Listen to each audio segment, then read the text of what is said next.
Universal law of gravitation. तो हमने देखा कि यूनिवर्स में जितने भी ऑब्जेक्ट्स हैं वो एक दूसरे को अट्रैक्ट करते हैं ग्रेविटेशनल फोर्स के कारण। और ये फोर्स कैसा होता है? अट्रैक्टिव फोर्स होता है। अब ये सवाल उठा कि अगर ये अट्रैक्शन होता है तो हम उसको कैसे कैलकुलेट कर सकते हैं कि कितना फोर्स लगता है दो ऑब्जेक्ट्स के बीच में। तो वो हमें यूनिवर्सल लॉ ऑफ ग्रेविटेशन से पता चलता है। तो ये भी न्यूटन ने कैलकुलेशन के बेसिस पे शो किया कि कैसे हम फोर्स को लिख सकते हैं। तो कंक्लूजन ये निकला कि जो फोर्स है किन्हीं भी दो ऑब्जेक्ट्स के बीच में वो उनके मासेस के प्रोडक्ट के डायरेक्टली प्रोपोर्शनल होता है और उनके बीच की जो डिस्टेंस है उसके स्क्वायर के इनवर्सली प्रोपोर्शनल होता है। तो इसको हम ऐसे स्टेट कर सकते हैं, in universe every object attracts every other object and the force of attraction is directly proportional to the product of their masses and inversely proportional to the square of distance between them. This force acts along the line joining the centers of the two objects. इसको हम समझते हैं यहां पर कि अगर दो objects हैं, अलग अलग मास के हो सकते हैं, सेम मास के हो सकते हैं। मान लो इसका मास है m, इसका मास है स्मॉल m, और इनके जो सेंटर्स हैं, इनके सेंटर्स के बीच की डिस्टेंस है d। तो दो ऑब्जेक्ट्स हैं, एक का मास कैपिटल M, एक का स्मॉल m, इनके सेंटर्स के बीच की डिस्टेंस है d। तो यूनिवर्सल लॉ ऑफ ग्रेविटेशन क्या कहता है कि इनके बीच में जो ग्रेविटी का फोर्स या ग्रेविटेशनल फोर्स लगेगा वो अट्रैक्टिव फोर्स होगा, और जो वो फोर्स है वो इनके मास के प्रोडक्ट के डायरेक्टली प्रोपोर्शनल होगा। तो proportional to m into m, and this force is also proportional to 1 by d square, या इसको हम ऐसा भी बोलते हैं inversely proportional to d square। तो यहां से हम लिख सकते हैं जो फोर्स है ये प्रोपोर्शनल होता है m into m by d square, इसके प्रोपोर्शनल होता है। अच्छा, जब प्रोपोर्शनल हम लिखते हैं इसका मतलब ये फोर्स इस पे तो डिपेंड करता है, साथ में एक कांस्टेंट टर्म और आएगी। तो एक्सपेरिमेंट से ये फाइंड किया गया कि जो कांस्टेंट है वो एक फिक्स वैल्यू का आता है और उसको हम g से डिनोट कर देते हैं। तो इसको ऐसे लिख सकते हैं g m into m by d square। तो अगर दो ऑब्जेक्ट्स हैं, उनका मास है कैपिटल M स्मॉल m, उनके बीच की डिस्टेंस है d, तो उनके बीच में लगने वाला जो फोर्स है उसको हम लिख सकते हैं G M M by D square. ठीक है। अच्छा, अगर यहां से हम देखें तो g जो है इसकी यूनिट अगर हमको निकालनी है तो क्या होगी? SI unit of g। कैसे निकालोगे? तो देखो g को क्या लिख सकते हैं? F into D square upon m into m। अब F की क्या यूनिट होती है? फोर्स की unit Newton, D square distance की मीटर, मीटर स्क्वायर मास की केजी। तो जो g की SI यूनिट है ये आ जाएगी न्यूटन मीटर स्क्वायर पर केजी स्क्वायर, या ऐसा भी बोला जाता है न्यूटन मीटर स्क्वायर केजी की पावर -2। तो ये g की SI यूनिट आ जाएगी। न्यूटन फोर्स की यूनिट, डी डिस्टेंस है, डिस्टेंस की मीटर, उसका स्क्वायर मीटर स्क्वायर, मास दोनों दो मासेस हैं तो केजी स्क्वायर। तो न्यूटन मीटर स्क्वायर पर केजी स्क्वायर और न्यूटन मीटर पर n m की पावर 2 kg की पावर -2। अच्छा, जी की वैल्यू, एक इंटरेस्टिंग फैक्ट ये है कि न्यूटन ने नहीं फाइंड की थी। न्यूटन ने ये बताया कि फोर्स मास के प्रोडक्ट के प्रोपोर्शनल होता है, डिस्टेंस के स्क्वायर के इनवर्सली प्रोपोर्शनल होता है, लेकिन ये कांस्टेंट क्या होता है ये न्यूटन ने नहीं बताया।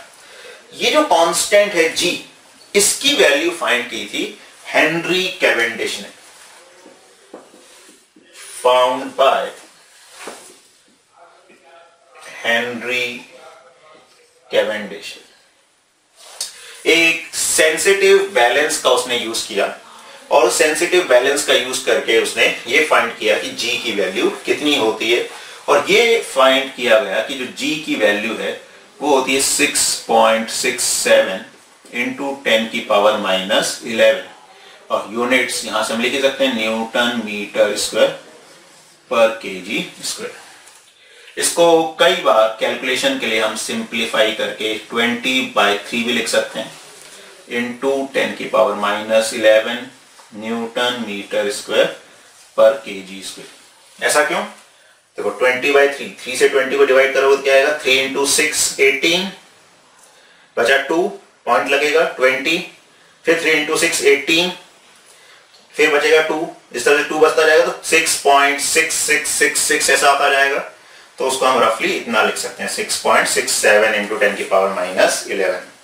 तो ये जी की वैल्यू हम मानकर चलते हैं और कैलकुलेशन में ये हमें यूज करनी होती है। तो इसको याद भी रखना चाहिए, अगर हमें नहीं गिवन तो हमें पता होना चाहिए कि जी की वैल्यू ये होती है 6.67 इंटू 10 की power minus 11 newton metre square पर केजी स्क्वायर। ठीक है, आया समझ?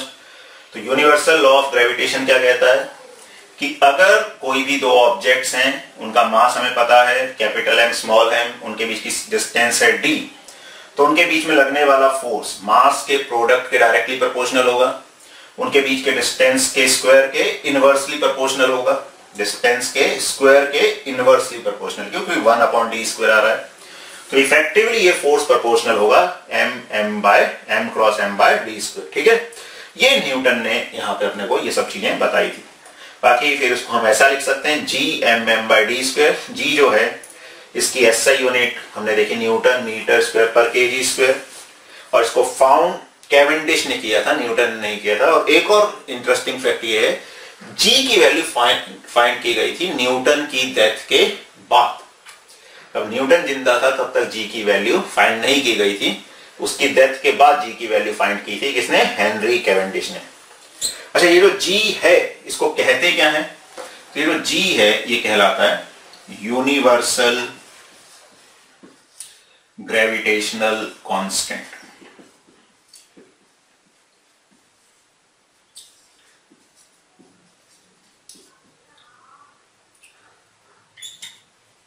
Universal gravitational constant. अच्छा, एक और चीज कि ये यूनिवर्सल लॉ ऑफ ग्रेविटेशन या यूनिवर्सल ग्रेविटेशनल कांस्टेंट, तो ये यूनिवर्सल वर्ड क्यों यूज किया जाता है?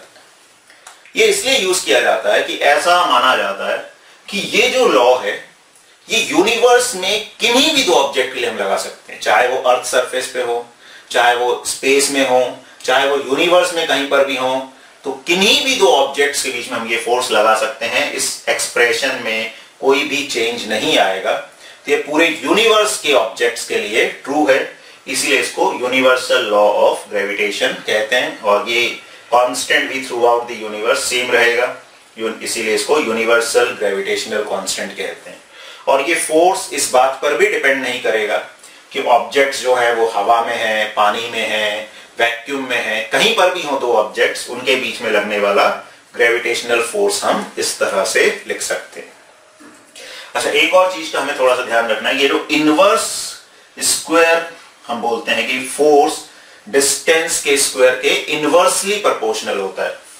तो इनवर्सली प्रोपोर्शनल होता है डिस्टेंस के स्क्वायर के। इसका क्या मतलब है कि अगर हम डिस्टेंस को डबल करेंगे, डिस्टेंस को डबल करेंगे तो नीचे कितना फैक्टर आ जाएगा? अगर d की जगह हम 2d लिख दें तो 2d का स्क्वायर तो कितना आ जाएगा? 4d square. तो 1/d स्क्वायर तो वही था जो पहले था, कितना फैक्टर एक्स्ट्रा है? 1/4। ठीक है, यानी कि जो फोर्स है वो कितना हो जाएगा? 1/4। मतलब डिस्टेंस डबल करने से फोर्स 1/4 हो जाएगा। ऐसे डिस्टेंस को 3 टाइम्स कर देंगे तो नीचे आ जाएगा 9d², यानी डिस्टेंस 3 टाइम्स करने पे फोर्स कितना हो जाएगा, 1/9 टाइम्स हो जाएगा। ठीक है, आ रहा है समझिए। अब हम इसकी कुछ एप्लीकेशंस देखेंगे कि प्रॉब्लम्स में इसको कैसे यूज करते हैं, किस तरह से प्रॉब्लम सॉल्व कर सकते हैं हम इसको यूज करके। तो प्रॉब्लम है, find force of gravitation between two objects of masses 1000 kg and 5000 kg separated by distance of 1 metre. क्या करोगे, तो एक मास उसको हम m1 भी बोल सकते हैं, तो m1 हो गया 1000 kg। दूसरा मास उसको m2 बोल सकते हैं, हो गया 5000 kg। देखो ऐसा जरूरी नहीं है कि हम कैपिटल M स्मॉल m ही बोले, हम m1 m2 ऐसे भी मासेस यूज कर सकते हैं।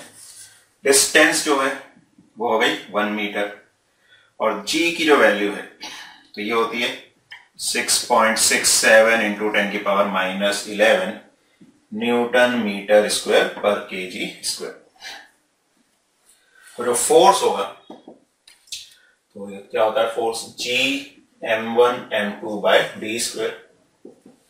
G की वैल्यू सब्स्टिट्यूट कर दो, 6.67 इंटू 10⁻⁻11, m1 इज 1000, इसको 10⁻³ पे लिख सकते हैं, m2 इज 5000, उसको 5 इंटू 10⁻³ भी लिख सकते हैं, अपॉन डी स्क्वायर। तो d तो 1 है, तो 1 का स्क्वायर, तो नीचे तो 1 का स्क्वायर 1 ही हो जाएगा। तो 5 से हम इसको 6.67 को मल्टीप्लाई करें। अच्छा देखो 5 से मल्टीप्लाई करें या हम इसको ऐसे लिखें तो कई बार और आसान हो सकता है, इसको ऐसे लिख सकते हैं 6.67 और 5 को लिख लें 10/2। ठीक है, तो ये वाली टर्म में इधर ले आया। इनको हम देखें तो जब ऐसे मल्टीप्लीकेशन होता है तो पावर्स आपस में क्या हो जाती हैं, ऐड। तो 10 सब में सेम है, तो आ जाएगा -11 प्लस इस 10 की पावर कितनी है 3, और ऐसे इस 10 की पावर कितनी है 3। इस तरह से जब सेम वैल्यू है, यहाँ पे सेम नंबर है और उनकी पावर्स है और उनका प्रोडक्ट है, तो पावर्स क्या हो जाती हैं, ऐड। तो ये 2 से हम इसको कैंसिल करेंगे तो कितना आ जाएगा 3, 2 इंटू 3 इज 6.3 और यहां पे आ जाएगा 3.5।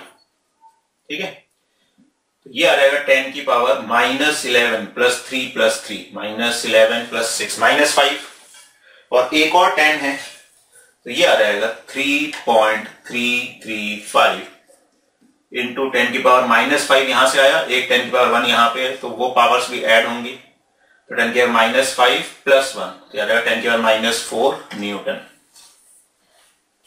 ठीक है, तो ये फोर्स लगेगा। देखो अब यहां से एक और हम पॉइंट डिस्कस कर सकते हैं कि हमने बोला कि कोई भी दो ऑब्जेक्ट्स आपस में अट्रैक्ट करते हैं ग्रेविटेशनल फोर्स के कारण। तो अब मन में ये सवाल आता है, सर हमने तो ऐसा कभी देखा ही नहीं, हमने तो देखा नहीं कि दो ऑब्जेक्ट एक दूसरे की तरफ अट्रैक्ट होकर चले गए हों। हमने कई इतने सारे ऑब्जेक्ट हम देखते हैं अपनी लाइफ में, लेकिन बस ऐसा देखते हैं कि अर्थ ऑब्जेक्ट्स को अपनी तरफ खींच रही है, कोई दो स्टोन रखे हुए हैं या बॉल रखी हुई है वो अपने आप चलने लगे एक दूसरे की तरफ। तो ऐसा हम क्यों नहीं देखते या ऐसा क्यों एक्सपीरियंस नहीं कर पाते? तो उसका जवाब हमें इस क्वेश्चन से भी मिल सकता है कि जैसे हम देखें कि दो ऑब्जेक्ट्स थे, हमने उनके मासेस भी क्या रखे 1000 kg 5000 kg। ठीक है, सफिशिएंट मास है। नॉर्मली अगर हम ऑब्जेक्ट्स की बात करें दो बॉल की तो 1-1 kg की बॉल हो सकती है, 2 kg की बॉल हो सकती है, तो उनके कंपैरिजन में ये मास काफी ज्यादा ही है, डिस्टेंस 1 मीटर है। तो ये दो ऑब्जेक्ट जिनका मास काफी ज्यादा है वो 1 मीटर पे रखे हुए हैं, उनके बीच में हम फोर्स देखेंगे तो कितना आ रहा है 3.335 इंटू 10 की पावर -4 न्यूटन, यानी कि बहुत ही कम ये फोर्स आ रहा है। तो नॉर्मली जो G की वैल्यू है ये बहुत ही कम होती है, इसलिए दो ऑब्जेक्ट्स का मास अगर कम है, कम मतलब 1000 kg भी एक तरीके से यहां पे कम मास ही हो जाएगा, तो वो फोर्स बहुत ही स्मॉल आता है, बहुत ही नेग्लिजिबल आता है, और उन फोर्सेस को दूसरे कुछ फोर्सेस होते हैं जैसे सरफेस फ्रिक्शन फोर्स लगाता है, तो वो फोर्सेस आसानी से बैलेंस कर लेते हैं, इसलिए हमको ये फोर्स एज सच दिखाई नहीं दे पाता है या हम इसको नॉर्मली ऑब्जर्व नहीं करते हैं कि दो ऑब्जेक्ट्स एक दूसरे की तरफ अट्रैक्ट होने लगे ग्रेविटेशनल फोर्स से। अब ये फोर्स तब सिग्निफिकेंट होता है जब मास बहुत ज्यादा हो जाए। तो इसलिए अर्थ के केस में, क्योंकि अर्थ का मास बहुत ज्यादा होता है, भले एप्पल का मास बहुत कम है, किसी ऑब्जेक्ट का मास या स्टोन का मास बहुत कम है, लेकिन अर्थ का मास बहुत ज्यादा है, तो इस प्रोडक्ट में एक मास भी बहुत ज्यादा होने से ये फोर्स सिग्निफिकेंट हो जाता है और वो फोर्स हमें दिखाई देता है। तो इसीलिए नॉर्मली ग्रेविटेशनल फोर्स का इफेक्ट कहां पे दिखता है, जहां पर हेवनली बॉडीज इन्वॉल्व होती हैं, जैसे अर्थ, प्लैनेट, सन, मून। तो ऐसे केस में क्योंकि मासेस बहुत काफी ज्यादा होते हैं, तो ये फोर्स सिग्निफिकेंट होता है और इसको हम देख पाते हैं या इसके इफेक्ट को देख पाते हैं। तो नॉर्मली ये फोर्स हमें कंसीडर नहीं करना होता है या हम उसको इग्नोर कर सकते हैं, क्योंकि जो ऑब्जेक्ट्स का मास है वो इतना कम होता है कि ये फोर्स बहुत ही कम आता है। तो इसीलिए हम कभी ये नहीं बोलते कि दो ऑब्जेक्ट्स आपस में ग्रेविटेशनल फोर्स से अट्रैक्ट कर रहे हैं या एक दूसरे की तरफ जाएंगे। अट्रैक्शन हो रहा है, ऐसा नहीं कि नहीं हो रहा है, लेकिन वो फोर्स इतना कम आएगा कि हमें उसे कंसीडर करने की एज सच ज्यादा जरूरत नहीं होती, क्योंकि फोर्स बहुत ही नेग्लिजिबल आता है। ठीक है, या समझ। क्वेश्चन है, if gravitational force between two objects is F, then what will be the new gravitational force if distance is made 5 times। तो अगर डिस्टेंस को हम 5 टाइम्स कर रहे हैं तो नया ग्रेविटेशनल फोर्स क्या होगा। तो ऐसे केस में हम इनवर्स स्क्वायर लॉ का यूज करते हैं। तो हमने देखा जैसे फोर्स क्या होता है, G(m)(m)/d²।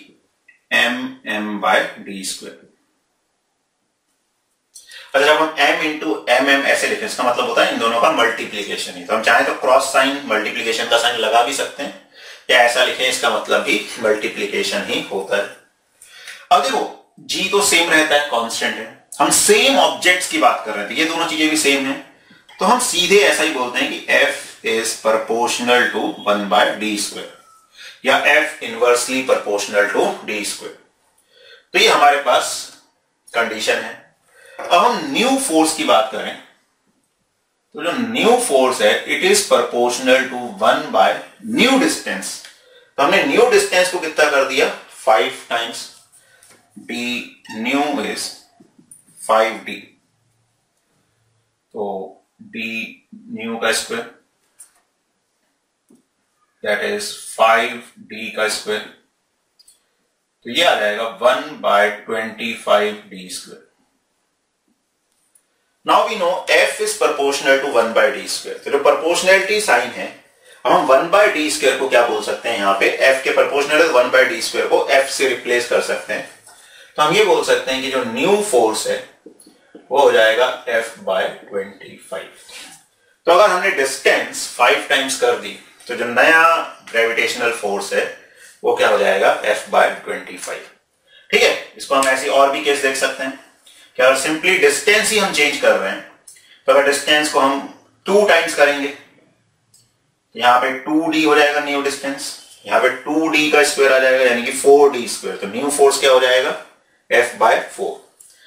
अच्छा, अब अगर डिस्टेंस बढ़ाएंगे तो फोर्स कम होगा, डिस्टेंस कम करेंगे तो फोर्स बढ़ जाएगा। कैसे, अगर हम नए d को आधा कर दें, इसको d/2 कर दें, ठीक है, जैसे हम यहीं पे देखें, अगर मान लो हमने जो नया d है उसको d/2 कर दिया, तो जो न्यू फोर्स है वो क्या आ जाएगा, 1/d/2 का स्क्वायर, तो ये हो जाएगा 4/d²। यानी कि जो न्यू फोर्स है उस केस में कितना हो जाएगा, 4 टाइम्स f। क्यों, 1/d² को हम f लिख सकते हैं क्योंकि वो उसके प्रोपोर्शनल है। तो अगर डिस्टेंस बढ़ाएंगे फोर्स कम होगा, और वो भी सीधे सीधे कम नहीं होगा, स्क्वायर है, तो ट्वाइस करने पे 4 टाइम्स कम होगा, थ्राइस करने पे 9 टाइम्स कम होगा, और अगर डिस्टेंस कम करेंगे तो फोर्स बढ़ जाएगा। ठीक है, तो जैसे हमने देखा कि ग्रेविटेशनल फोर्स वो फोर्स है जो सभी ऑब्जेक्ट्स के बीच में लगता है और अट्रैक्टिव फोर्स है। फिर हमने देखा किस तरह से लगता है कि दो बॉडीज के बीच में लगने वाला फोर्स उनके मास के प्रोडक्ट के डायरेक्टली प्रोपोर्शनल होता है और डिस्टेंस के स्क्वायर के इनवर्सली प्रोपोर्शनल होता है। तो इस तरह से हम फोर्स फाइंड कर सकते हैं। अब इसकी और क्या इंपॉर्टेंस है, तो और जो इसकी प्रैक्टिकल इंपॉर्टेंस है वो ये है कि नेचर में बहुत सारे ऐसे फिनोमिनन हैं जिनको हम ऑब्जर्व करते थे, और हमें कहीं से भी वो कनेक्टेड नहीं दिखते थे, हमें लगता था उनमें कोई कनेक्शन नहीं है। लेकिन ये जो ग्रेविटेशन का लॉ है, इससे हम उन सबको एक ही सिंगल लॉ से कनेक्ट कर सकते हैं। तो उन्हीं के बारे में हम यहां पर डिस्कशन करेंगे, that is importance of the universal law of gravitation. तो इसने क्या किया, it successfully explain several phenomenon which were believed to be unconnected. तो ऐसे कुछ फिनोमिनन थे या बहुत फिनोमिनन थे जो अनकनेक्टेड लगते थे, उनको हम एक सिंगल लॉ से कनेक्ट कर सकते हैं। तो उसके कुछ एग्जांपल्स हम यहां पे देखेंगे। तो जैसे first, force that binds us to the earth. तो हमें अर्थ के साथ बाइंड करके कौन सा फोर्स रखता है? हम अगर जंप भी करते हैं तो ऊपर नहीं चले जाते, वापस जमीन पर आ जाते हैं, ग्राउंड पर आ जाते हैं। तो ये किस कारण होता है? Gravitational force. तो ग्रेविटेशनल फोर्स ये जो हमको या और भी जितने ऑब्जेक्ट्स हैं उनको अर्थ से बाइंड करके रखता है। इनफैक्ट जो एटमॉस्फेयर है उसको भी अर्थ से बाइंड करके कौन रखता है? Gravitational force. अगर वो नहीं होता तो एटमॉस्फेयर नहीं होता, एटमॉस्फेयर नहीं होता तो हम सांस नहीं ले पाते और हम सरवाइव भी नहीं कर पाते। Second, motion of the moon around the earth. तो इसको हमने डिस्कस भी किया कि मून पे जो ग्रेविटेशनल फोर्स लगता है अर्थ को, वही उसकी जो मोशन है, दैट इज सर्कुलर मोशन, या अपन आगे बड़ी क्लासेस में देखेंगे कि सर्कुलर मोशन भी नहीं होता, कई बार वो इलिप्टिकल मोशन होता है। तो लेकिन किसी भी अगर ऐसे कर्व पाथ में बॉडी मूव करती है तो उसकी वेलोसिटी की डायरेक्शन चेंज हो रही है, तो it needs some force to change the direction of velocity. वो फोर्स कहां से मिलता है? ग्रेविटेशनल फोर्स जो अर्थ प्रोवाइड कर रही है। ऐसे ही motion of planets around the sun. तो सन के अबाउट जो प्लैनेट्स मूव कर रहे हैं वो भी किस कारण से है? ग्रेविटेशनल फोर्स के कारण, कि सन का ग्रेविटेशनल फोर्स उनको मोशन में हेल्प करता है। Then the tides due to the moon and the sun. Moon और सन के कारण जो टाइड्स होती हैं वो भी ग्रेविटेशनल फोर्स के कारण ही होती हैं। तो जैसे मून और सन अर्थ को तो अट्रैक्ट करते हैं, लेकिन अर्थ हैवी होने के कारण, उस इफेक्ट के कारण अर्थ का हम मोशन नहीं देख पाते, लेकिन जो वाटर है वो उसके कारण अट्रैक्ट होता है और टाइड्स उससे आती हैं। ठीक है, तो ये हमें आइडिया होना चाहिए।